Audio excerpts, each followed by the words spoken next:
Welcome back to BSS TV.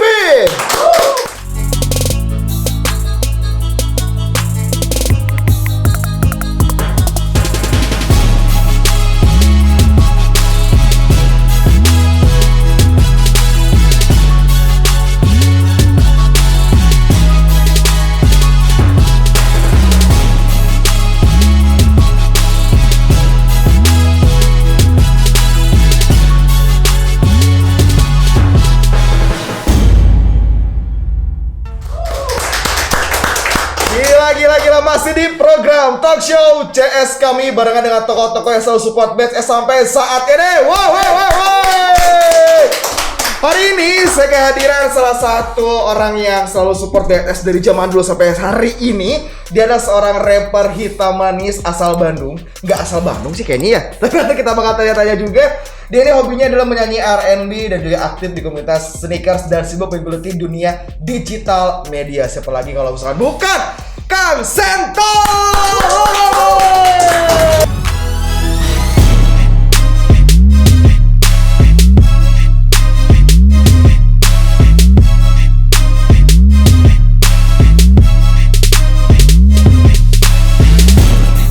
Gila.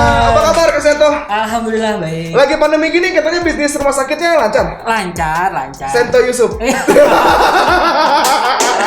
Kirain Sento News. Disclaimer dulu, kita sudah melakukan swab. Yes. Terus kita selalu patuh protokol kesehatan. Ini selalu disinfektan juga. Ini kalau saya ngobrol buka masker boleh? Nggak apa-apa ya. Saya buka masker Kalau dulu saya ya. pakai nggak apa-apa ya? Nggak apa-apa dong, bebas dong. Karena kan yang penting adalah kita jaga jarak. Yes. Ya sekarang saya tahu apa kabar sehat ya? Alhamdulillah. Saya panggilnya Akang, Om atau apa? Bebas.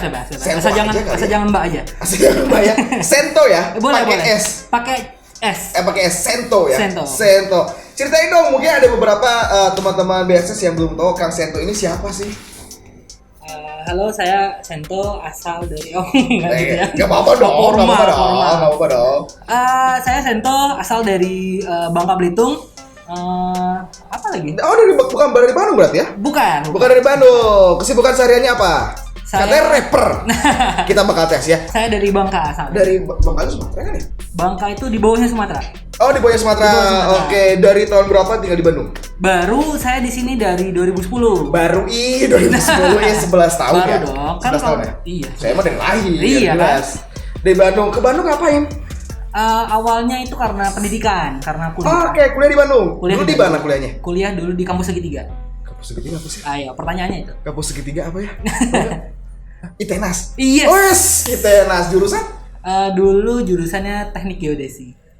Geodesi itu apa sih? Kayak yang tambang itu bukan sih? Yes, kalau bahasa kerennya apa ya? Dia penentuan posisi secara spasial, rooming. Oke. Mudahnya ilmu ukur tanah, bikin peta GPS yang berbau kayak gitu. Oke. Yes. Yang kayak ini bukan sih kayak kalau kita lihat di peta dari atasnya, saya nggak ngerti deh itu namanya apa istilahnya. Ya kalau gunung ada hijau, merah, tinggalnya iya, itu betul. Ya, gitu ya? Itu juga bagian dari kita. Iya, ya warna-warnanya berubah. Apa Betul. tingginya warnanya tuh mempengaruhi tingginya ya? Betul. Begitu juga. Terus gampangnya kalau sering nggak di jalan tuh lihat orang yang kayak dia lagi neropong apa gitu. Oh iya. Nah, iya. itu bidang saya. Oke ya kayak pakai teropong. Iya. Yes. Itu ngapain sih sebenarnya? Itu ada banyak sebenarnya, cuman kalau gampangnya mereka yang lagi ngukur itu tadi kontur jalan. Itu beda tingginya dari jalan sini ke sana. Itu berapa meter. Kalau mau bikin jalan bikin apa kayak gitu. Oke. Gila, saya ngerti juga ternyata. Si ahli. Iya. Berarti basicnya adalah ketika datang ke Bandung kuliah geodesi. Yang padahal saya nggak mau kuliah itu. Terus kenapa milih kuliah itu? Kecelakaan. Nah, sebelumnya ada jurusan yang dipengen berarti. Sebenarnya saya kesini tuh karena pengen bermusik. Oke. Jadi tapi karena kata orang tua biasa klise lah ya. Klise boleh keluar dari Bangka asal kuliah geodesi. Oke, berarti geodesi ini kayak syaratnya ya. Iya, betul. Ya kamu mau ke Bandung silakan. Yang jelas kamu harus kuliah ini dan mau ngelakuin kegiatan apapun yang penting isi geodesinya dulu ini. Mau tapi kemana lulus. Pun boleh. Tapi lulus. Alhamdulillah dikit lagi enggak. Sama kayak saya ya. Untungnya lulus. Untungnya lulus. Oke, berapa tahun? Saya kumlot 2 kali. 7 tahun. 7 tahun. Tapi nggak nyambung ya. Maksudnya ketika saya baca biografinya seorang Seto ini tidak ada nih yang ngomongin masalah dia seorang geodosi, tidak ada. Jangan sedih, saya juga Bingung, bingung ya? kenapa saya ada di situ. Iya, karena emang ternyata sekarang sedang sibuk menggeluti dunia digital media. Betul. Digital media ya. Betul sekali. Berarti sekarang sehari-hari sibuk itu mikirin ngegeluti digital media ini. Betul. Apa sih itu digital media itu gimana sih? Basicnya sebelumnya tuh, jadi saya kenapa bersinggungan sama dunia digital, pertamanya memang karena ya sekarang kan zaman memang udah berubah jadi online semua ya. Betul. Kebetulan di beberapa tahun kemarin intinya setelah banyak teman di sini, terus banyak link channel, terus coba-coba bikin bisnis sendiri. Dan dari situ mulai kenal sama yang namanya dunia online kayak Instagram, YouTube. Terus memang karena hobinya nyanyi dan kebetulan cukup serius, jadi bikin video klip. Terus pasti yang berhubungan sama yang sekarang kan ada kayak podcast, bikin video klipnya, itu kan pasti diupload di dunia digital. Makanya itu terus makin kesini makin coba ditekunin. Akhirnya turning point-nya itu di 2019 sebelum pandemi. Sebelum pandemi saya jadi salah satu director of product development sebuah brand sepatu, masih berhubungan sama sepatu. Nah di situ kebetulan timnya itu tim digital marketing. Yes. Ya, jadi di situ saya mulai kenal lebih dalam, terus belajar banyak dari situ. Ternyata online itu gini loh, ternyata banyak banget, luas banget, dan sampai sekarang sih. Berarti sekarang fokusnya di digital marketing? Yes, saya di sosial media strategis sekarang. Itu apa sih? Maksudnya ketika saya mendengar kata marketing, ya di pikiran saya adalah kayak orang berjualan ya? Yes. Apalagi kalau misalkan mungkin cara-cara yang old school-nya kayak yang motoris lah ya, marketing. Sedangkan kalau digital marketing itu kayak gimana sebenarnya?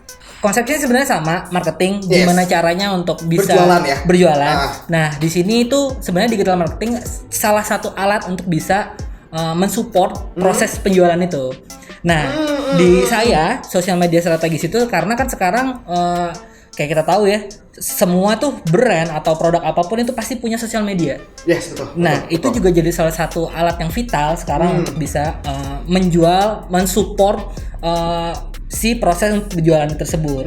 Kayak misalnya, kenapa kok brand-brand gede sosial medianya bagus ya? Kayak tertata gitu. Kita masuk tuh enakan gitu. Iya, betul. Tone warnanya, foto-fotonya. Jadi nyaman buat scroll ke bawah ya. Betul. Konten-kontennya juga interaktif. Banyak engagementnya. Nah, itu ternyata memang by design.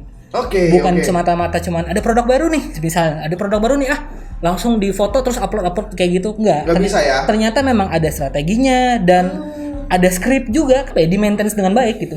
Dan setelah tahu itu, ternyata nggak main-main nih. Dan karena memang sekarang mungkin kalaupun ternyata nggak pandemi pun itu pasti bakal ke arah sana. Tapi karena pandemi mungkin sekarang lebih concern dari semenjak tahun kemarin dan memang semasif itu. Dan alhamdulillah karena udah terjun, akhirnya banyak pintu-pintu yang ternyata alhamdulillah nih saya udah mengenal duluan. Alhamdulillah saya udah mengenal dan sekarang kalau ini kebanyakan kesibukan datangnya dari dunia digital ya. Tapi bisa dari rumah. Sekarang karena memang digital ya. Iya. Pekerjaannya ya hanya jadi work from everywhere. Ya berarti online kan? Betul. Bisa online kan? Betul. Belajarnya dari mana? Karena kan basic tadi geodesi dong soalnya nggak ada sekolah tentang ekonominya, nggak ada loh, nggak ada basicnya loh. Dan ditambah geodesi itu kan pekerjaan lapangan nih, ya kan? Nggak mungkin dong geodesi dari rumah dong, mau kerjaan dari rumah nggak bisa dong, ya kan? Betul. Basicnya apa ya? Mungkin karena kalau dibilang tuh ada turunan darah bisnis kali ya.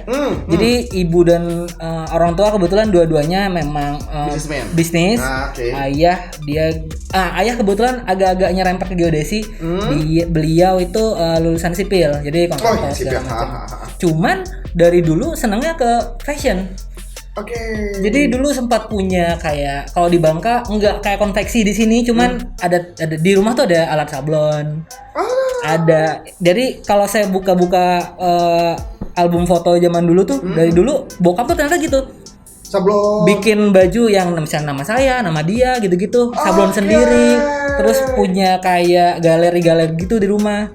Terus apapun yang berbau musik juga beliau gitu. Oke, berarti emang dari gitaris. kecil ya. Maksudnya Yes. seorang Sento dari kecil sudah diperkenalkan dengan dunia fashion, Betul. dengan musik, Betul. geodesi karena memang pekerjaan seorang ayah kan ya. Betul, betul. Akhirnya mungkin ayah menginginkan ya udah deh lu juga jadi geodesi deh Yes, gitu ya. mungkin cita-cita yang enggak kesampaian dari dia gitu ya. Biasalah orang tua Yes, klise gitu ya. Terus ibu juga kebetulan beliau berbisnis juga home industry, beliau rajutan. Jadi mungkin Oke, rajutan. jadi mungkin gitu kali ya. Emang karena udah biasa kayak Iya, lihat iya. orang tua dulu transaksi, Nah.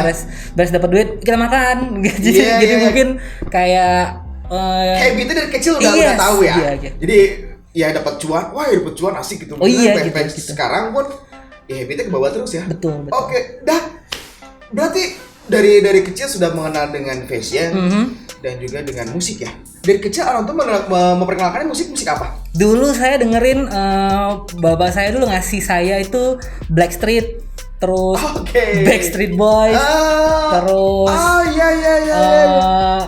Move It, terus apa lagi ya? NSYNC, banyak sih.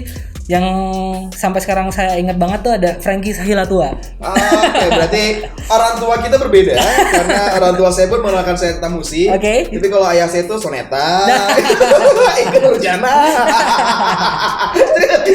kita ya masih karena dari kecil pun kebiasaan orang tua itu ketika pagi-pagi itu ketika orang lain ngopi, bapak saya itu Yes. dia punya kayak tape yang gede banget tuh, speaker gede itu kan. Lawas itu. Iya. Dia tuh sampai saat ini saya masih punya. Ayah itu masih punya kaset Roma Irama, kaset itu yang harganya 60 perak. Wah. 600 perak itu masih ada sampai saat ini. Jadi Wow. setiap pagi tuh muternya itu. Makanya kenapa saya jadi penyiar dangdut ya karena itu. Karena dari kecil saya dari dangdut. Sudah menjiwai Sudah dari kecil. menjiwai. Dan juga sama kayak Om Sento dia kerja sudah dengar musik R&B ya? Itu ya maksudnya R&B ya? Betul. R&B betul. Kebanyakan sih ternyata setelah di iya ya. kan? Iya, R&B Backstreet dong Boys. maksudnya Iya, bener, kayak gitu bener, itu bener. R&B kan? Bener. Sampai makanya saat ini menjadi seorang vokalis atau apa sih kalau disebutnya? Kalau ini rapper ya? Saya kebetulan solois. Solois ya? Berarti dari Bangka, kok dari Bangka? dari kecil R&B sekarang menjadi solois di genre R&B. R&B juga? Hip hop R&B. Oke, kenapa pilih R&B? Maksudnya ketika apakah tidak ada pergejolakan dalam jiwa? Gue gak suka R&B nih. Oh ada. Ada? Jadi dulu pertama kali kenal bersentuhan sama musik itu di SMP. SMP. Jadi inget banget dulu dari kecil sebenarnya udah seneng manggung-manggung di depan kelas ataupun di acara-acara sekolah dari SD. Terus pas SMP itu jadi kita dulu depan-depanan. SMP-nya tuh di satu jalan. SMP saya sama di depannya tuh ada SMA negeri dulu. Oke. Nah di SMA itu ada kayak pensinya, pensi di situ. Kalau pensi dia selalu ngundang perwakilan dari Kelas SMP. ya? Oh, dari SMP. Dari Oke, SMP buat oke. datang dan main band di SMA-nya. Nah kebetulan itu tuh awal mulanya saya sama teman-teman yang kebetulan memang bisa main musik seadanya dulu ya. Kita pertama kali manggung bareng di SMA itu. Nah berlanjut kita lulus masuk ke SMA yang sama, lima-limanya tadi kita berlima. Akhirnya sampai dari awal masuk SMA sampai lulus sampai sekarang kita ngeband bareng. Oke. Ngeband bareng. Berarti Dulu dari Bangka itu ya? dari Bangka. Kan? Dulu itu mainnya Sumatera tipikal, pasti ngejarnya skill. Dulu progresif. Oh iya. Iya lagu-lagu kayak Edane. Iya. Cenah ya. Kita pun Iya, cet. Itu lagu pertama yang saya bawain di SMA itu. Ya Lagu kan? Jengah Ya kan saya dari pun Pas itu. Band. Jengah tuh kayaknya udah wah gitu kan Asli, keren lah. asli. Cet. Nyampe banget itu. Abis itu kenal progresif terus bawain Dream Theater dulu. Dream Theater. Dulu skill banget pokoknya. Iya. Theater terus Burger Kill gitu-gitu. Oke. Tapi begitu pindah ke tapi karena dari dulu senengnya kayak dari kecil udah didengerin R&B segala macem, tetap senengnya tuh kayak lagu-lagu yang apa ya, Michael Bublé gitu-gitu. Iya. Terus apa lagi Brand McKnight. Tetap dengerinnya selalu itu. Selalu itu. Akhirnya pas ke Bandung pun akhirnya jazz-jazzan. Jazz-jazzan, bikin band jazz sama teman-teman, ngafe. Akhirnya sempat waktu itu mau ke label, terus bikin trio bareng, bubar dari labelnya, akhirnya solo. Akhirnya solo. Oke, berarti jadi sebelum R&B tuh sebenarnya banyak dulu. Banyak ya? Banyak. Jadi banyak Tapi balik lagi karena memang dari kecil sukanya musik itu kali ya. Iya betul, karena emang biasanya apa yang sudah sering kita lakukan saat kecil itu kebawa sampai besar nanti. kayak apa yang kita dengarkan. Pada akhirnya pada akhirnya betul, tuh betul. baik lagi Bener, apa yang kita bener, lakuin bener. waktu kecil itu kan. Berarti emang udah panjang banget ya ceritanya ya dari mulai. Iya, maksudnya ada yang ngeband-band yang progresifan. Yes. Ya kayak gitu sampai akhirnya balik lagi ke R&B dan memilih solois. Betul. Kenapa pilih solois? Lebih banyak uangnya kah? atau tidak cocok bekerja dengan banyak orang? Lebih ke jadi gini karena saya tuh basicnya nggak jago buat main alat, harusnya didukung sama teman-teman yang lain. Yes. Cuman karena saya bukan asli sini kali ya, dan mungkin dibilang kurang gaul mungkin sama pemusik-pemusik yang lain, jadi sering susah buat nyari tandem. Dan kebetulan waktu itu 2015-2016 pertama kali saya mau coba R&B, nggak banyak teman-teman yang bisa ngoprekin kayak ada misalnya mereka DJ atau musik produser pasti rata-rata kan punya nama sendiri. Terus jarang lah kayaknya yang duo kayak gitu kan, satu vokalis satu DJ. Jadi akhirnya ya udah solo aja. Kebetulan dapat produsernya dan ternyata ada kayak di tiap studio itu kan masih ada bawaan-bawaannya. Ini studio ini kita punya DJ-nya kok. Yang bisa ngiringin beberapa artisnya. Akhirnya gitu sih. Akhirnya ya udah mantap solo aja. Ya. Udah punya single? Kebetulan alhamdulillah udah. Udah 2, mau jalan 3, terus ada beberapa featuringan juga. Ya. Yes. Kalau ada yang pengen dengerin gimana caranya? Bisa langsung cari di Spotify udah ada, di Apple Music udah ada, di iTunes udah ada. Tadi apa sih? Risis ini aku pas. Cak nanti kalau ada tes itu suruh apa? Nyanyi apa dia tadi? Sento baby. Kan situ ya. Nanti kita suruh dia nyanyi.